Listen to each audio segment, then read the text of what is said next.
The Little Prince. Chapter 10.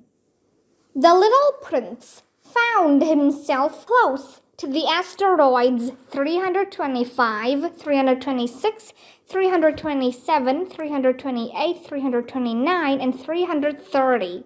He started visiting them one by one, so he would have something to do, as well as be able to learn about the universe. The first asteroid was inhabited by a king, clad in royal purple and ermine. He sat upon a throne that was both simple and regal. "Ah, a subject!" exclaimed the king when he saw the little prince approach. "But how could he know me? He has never met me before," thought the little prince. He did not yet know how simple things were for kings. To them, everyone is a subject.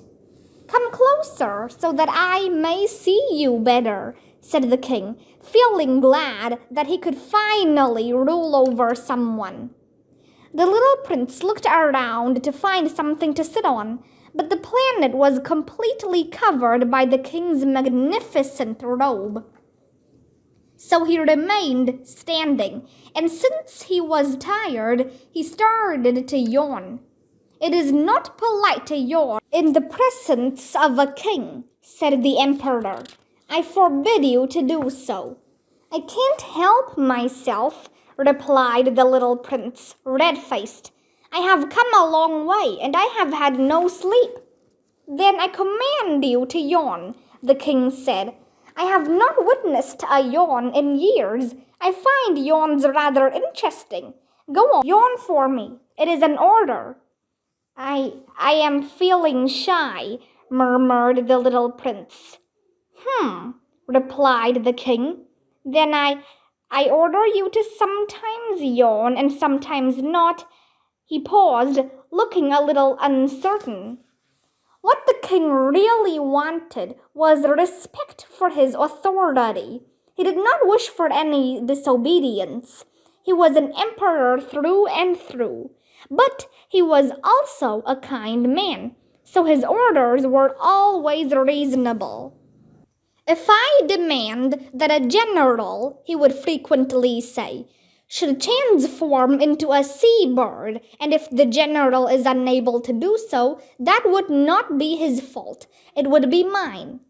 "May I sit down?" the little prince inquired timidly. "I command you to sit," the king answered, and majestically gathered in a fold of his ermine robe to make room. The little prince was wondering. The planet was really small. What was it that the king reigned over? "Your Majesty," he said to the king, "could I ask you a question?" "I command you to ask me a question," the king hastily replied. "Sire, over what do you rule?" "Over everything," said the king, with great simplicity. "Over everything?" With a sweeping gesture, the king indicated his planet, the other planets, and all the stars. "Over all that?" asked the little prince. "Over all that," the king answered. After all, his rule was not only absolute, it was also universal.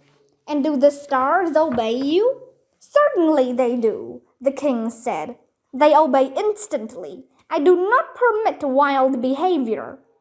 The little prince marveled at such power. If he wielded such authority, he would not watch only 44 sunsets a day, but 72 or 100 or even 200 without ever having to move his chair. Feeling a little homesick as he remembered the planet he had forsaken, he dared to ask the king for a favor. "I would love to see a sunset.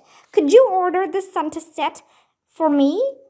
"If I commanded a general to dart from flower to flower like a butterfly, or to write a tragedy, or to turn into a seabird, and if the general defied the order, who would be in the wrong?" the king demanded.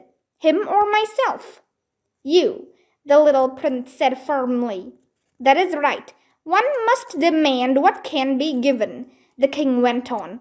Authority basically rests on reason. If you commanded your subjects to throw themselves into the sea, they would mutiny. I demand obedience because my orders are reasonable. But what about my sunset? The little prince reminded him. He could never let a question be. You shall have your sunset.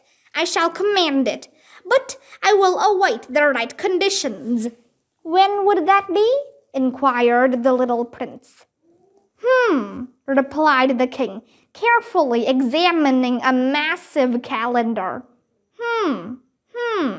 That will be at about 20 minutes to 8 this evening, and you will see then how well my commands are obeyed.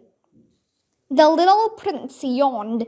He was unhappy to have foregone his sunset, and he was also a little bored. There's nothing else for me to do here, he said to the king. I'm going to continue on my travels now. You can't leave, said the king, who was very proud to have a subject. You must not leave. I will make you a minister. Minister of what? Minister of justice. But there is no one here I could judge. How could we know? The king said to him. I have not yet surveyed the whole kingdom. I am very old. There is no room here for a carriage, and walking tires me easily.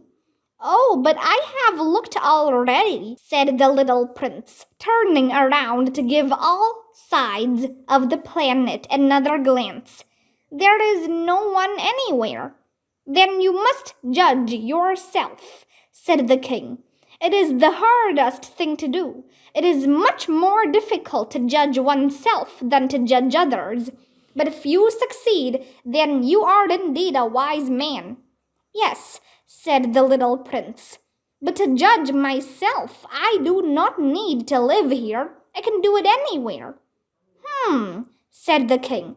I believe that somewhere on my planet there is an old rat. I can hear him at night. You could judge him.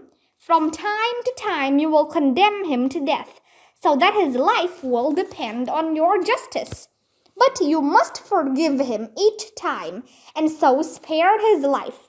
He is the only rat we have. I wouldn't like to condemn anyone to death, said the little prince. I think I shall be off now. No, said the king. But the little prince was all set to depart, though he did not wish to hurt the old monarch. If your majesty wishes to be obeyed, he said, he could give me a reasonable order. He could, for example, command me to be gone within a minute. The conditions seem quite favorable. The king gave no answer. The little prince hesitated for a second. Then, with a sigh, he got up to leave. I will make you my ambassador, the king called out in haste. He exuded such authority. Grown-ups really are peculiar, the little prince said to himself as he resumed his journey. Chapter 11. On the second planet lived a show-off. Aha! I see an admirer, he declared from afar as soon as he spotted the little prince. For a show-off, everyone is an admirer. Hello, said the little prince. What an odd hat. It is a hat I raise as I bow, the show-off replied. I raise it when I am praised. Unfortunately, nobody ever goes through here. Oh, said the confused little prince. Clap your hands, the show-off said to him. When the little prince did so, the show-off raised his hat in a modest salute. This is much more amusing than the visit to the king, the little prince said to himself, and he began to clap his hands again. The show-off raised his hat in acknowledgement. After 5 minutes of this exercise, the little prince grew weary. And what should I do to drop your hat to the floor?